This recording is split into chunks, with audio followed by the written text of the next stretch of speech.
What up, everyone? This is the Twice Over Film Club, and this is your host, Faraz. Today, I'm with Yusuf and Farhan, and we'll be discussing the 2014 film Nightcrawler. If it's still June 2021 when you're listening and you're in the United States, it's available on Netflix. You may have noticed last week we did a rebroadcast of an older episode, and just a fair warning, we may have more of those throughout the summer. All of us at the Twice Over crew are a little busy this summer. But don't worry, we'll still be watching movies, so make sure you're following us at the Twice Over on all the socials to keep up with us and what we're watching. Alright, here's a spoiler-free preview for Nightcrawler. Alright, cool. Yusuf and Farhan, what's up, guys? What's going on? What's good? A lot of things. Oh, wait. What it do, baby? I'm dropping that in here. Bringing it back. I'm going to come back to it later. Okay. I feel like Kawhi Leonard's been too quiet in the social media game in the last year. Yeah, ever since he went to the Clippers, I guess. But yeah, I don't know. I mean, he's not as fun of a guy as he used to be. What am I talking about? He's a fun guy, dude. That he is. All right. So today we're going to be talking about Nightcrawler, 2014 film, directed by Dan Gilroy, starring Jake Gyllenhaal, Rene Russo, and Riz Ahmed, and any other big names you guys know here. I don't know this director. Me neither. So I was literally just looking up. We know Jake Gyllenhaal. This is the second time I've done a movie about with him. Yeah, it's our second time because Yusuf, you selected the last one we did. Oh yeah, that's true. What was that one called? It was called Night. Close. Yeah, we're doing Nightcrawler today, but we did Nocturnal Animals. Oh yeah. Yeah. That theme. And we did Prisoners before that as well, which was pretty much a nighttime movie.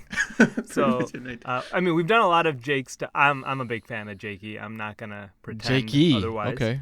Yeah, we're on that type of level.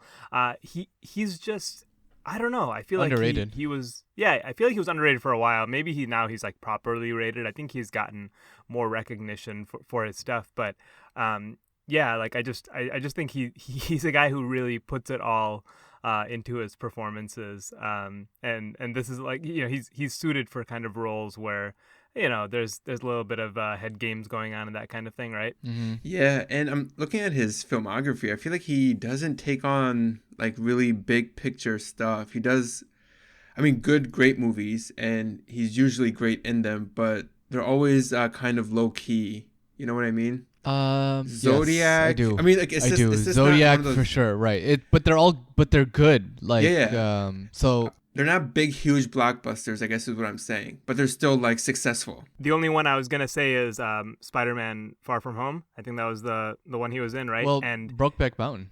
Brokeback Mountain too, yeah, right? True.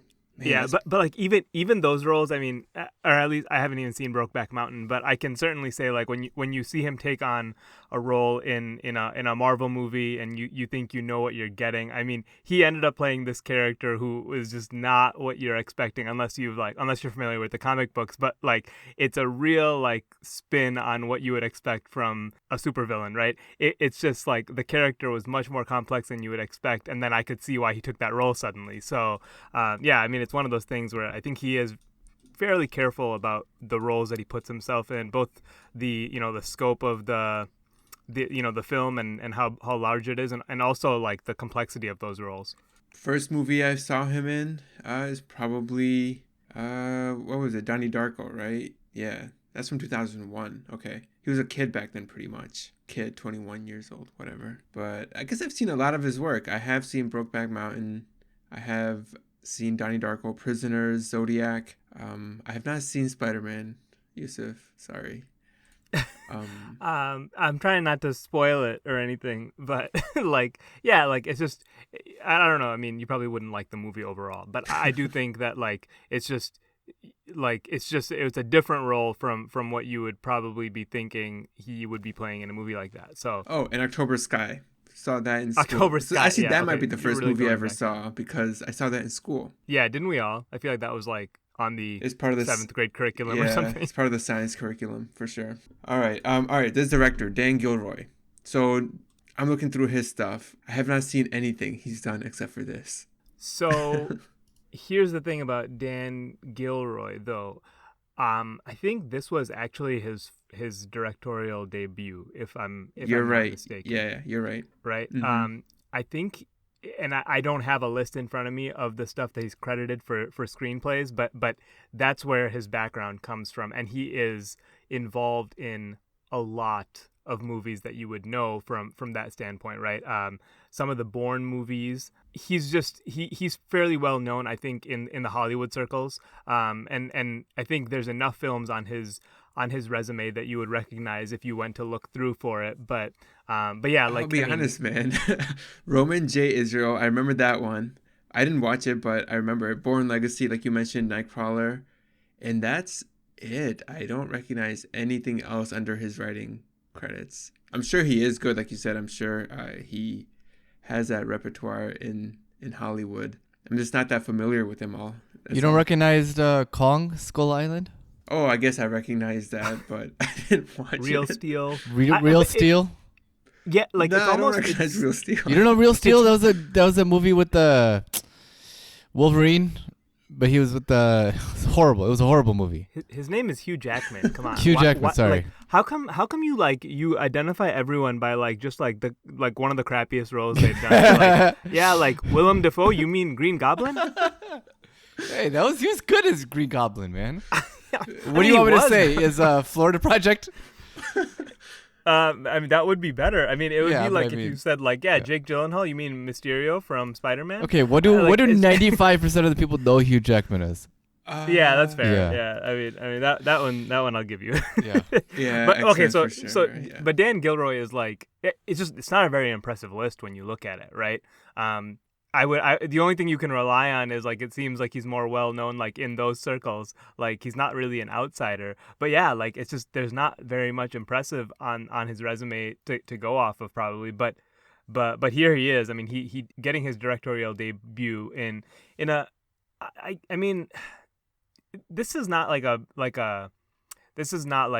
big box office movie or anything, right? I mean, it came through from the Toronto Film Festival. And I think it had a pretty good marketing campaign. They did a lot of weird stuff. They posted Craigslist ads for the Stringers team, basically, right? So the main character who essentially plays a freelance cameraman, right? They posted his ad on Craigslist, and they had fake social media stuff.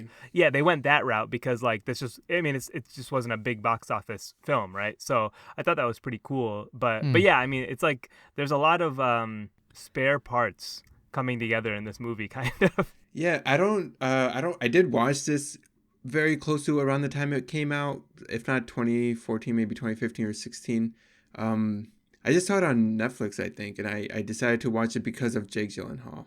I don't think I remember any of the marketing campaign for it. Interesting. And so this is your second time watching this movie? Yeah. Same for me. Farhan, was this new for you? New for me. Yeah, it was new for me. I didn't realize this was 2014. Man, that's a long time. It was 7 years ago. I didn't see anything about this movie. I totally would have watched it. This is such a... Man, I'm a fan. I'm a fan of Jake Gyllenhaal. I mean, his performance in this movie is we talked about it in this other one too, but this is very drastically different from anything that I've seen him do, as was the other movie that I saw him do. But this is me personally. I haven't seen a lot of people do this kind of stuff. And Faraz, your boy Riz Ahmed, killed it in this movie. This was my introduction to him. I don't think I had seen him before. And I was like, wow, that was pretty good. And then I think a couple years later, he had The Night Of on HBO, which I personally loved. I know there's mixed opinions about it. Yeah. But yeah, I think he was pretty good. But Jake Gyllenhaal kind of carried it. As did Renee Russo. I don't want to leave her out of it. I thought she was pretty good too. I think, credit needs to be given to I don't know if it's the makeup department or his nutritionist or anti-nutritionist or whatever, man. Yeah, he was way skinnier than I remembered. The second time around, I noticed, man, he looks frail almost. And it might just be in retrospect because we just saw him in Sound of Metal, which he is nominated for Best Actor. He's I was actually talking about Jake Gyllenhaal. We're not talking about Riz Ahmed. Riz Ahmed looked like Riz Ahmed. Oh, sorry, who are you talking about? Jake Gyllenhaal. Oh, you're still talking about Jake? Yeah. He looked super skinny too. Yeah. Well, and not just that, he had googly eyes, man. either they did something to his cheekbones or he just was wide-eyed the whole time, which that's probably true. yeah, that's probably kind what of he was like he's. I mean, I feel like that's like classic Jake Gyllenhaal. Like no, but it was those especially beady eyes. beady this movie. It's because I think he looks somewhat like deprived almost of sleep and like food. Right. But Yusuf, you're saying that because in Prisoners he has those beady eyes too, for sure. Oh, really? Yeah. Right. Yeah, definitely. I mean, it's whatever. It's something he's good at. He's good at giving you that kind of unsettling look, you know. So he uses that to his advantage.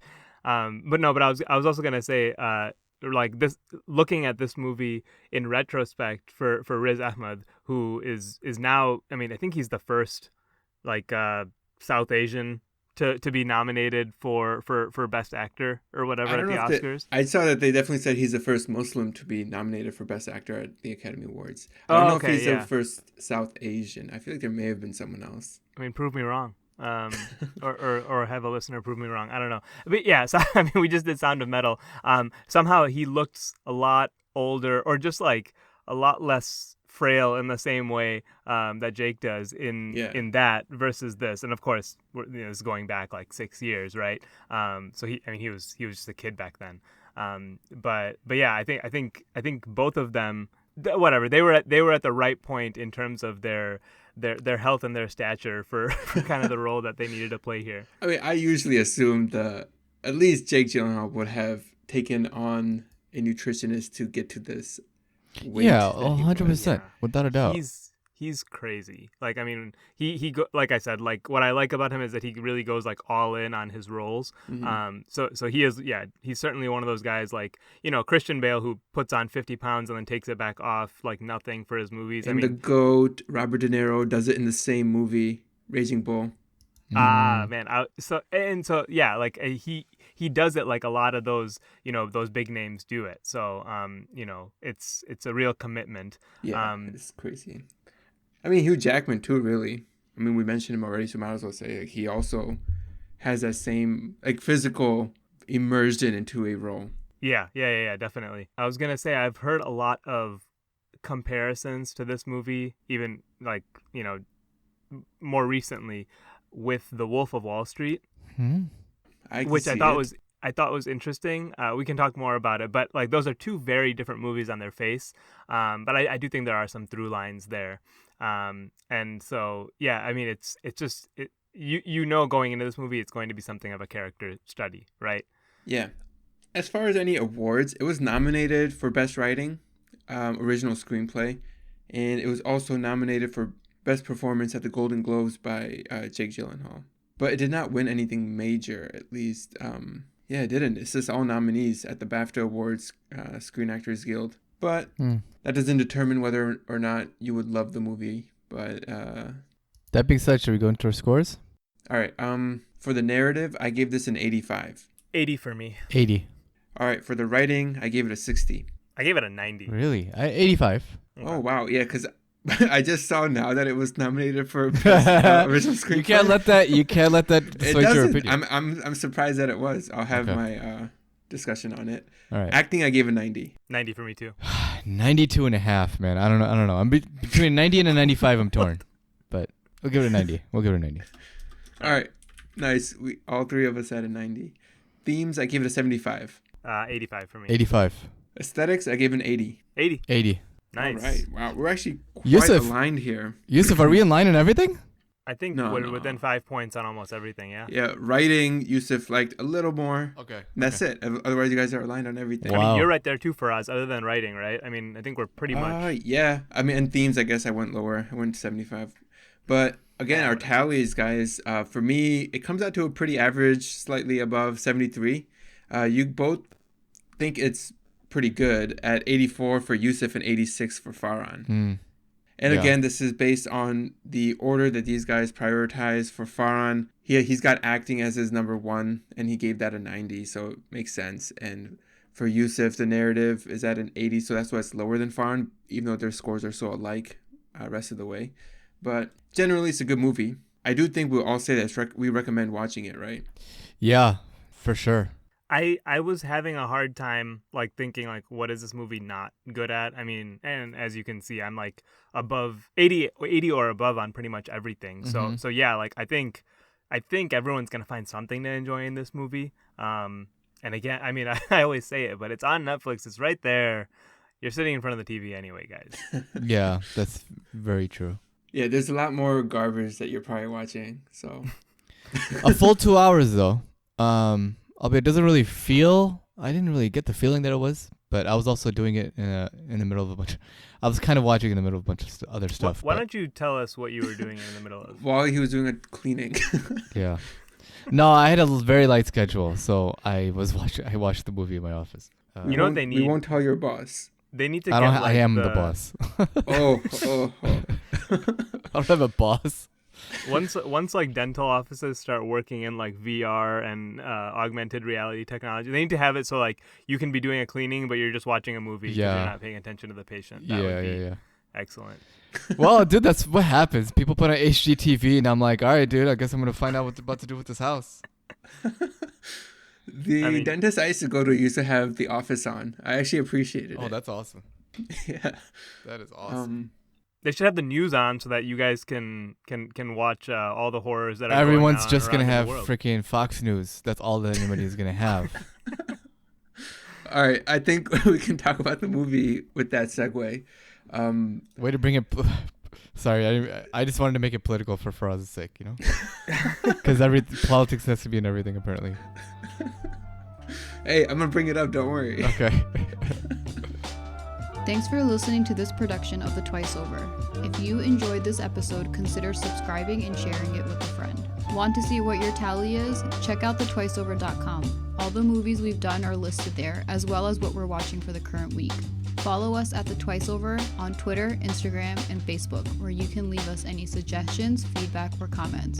And if you're about it, you can also support us on Patreon. The music you hear on this podcast is from Amerigo Gazaway. You can find his work on Bandcamp and Spotify.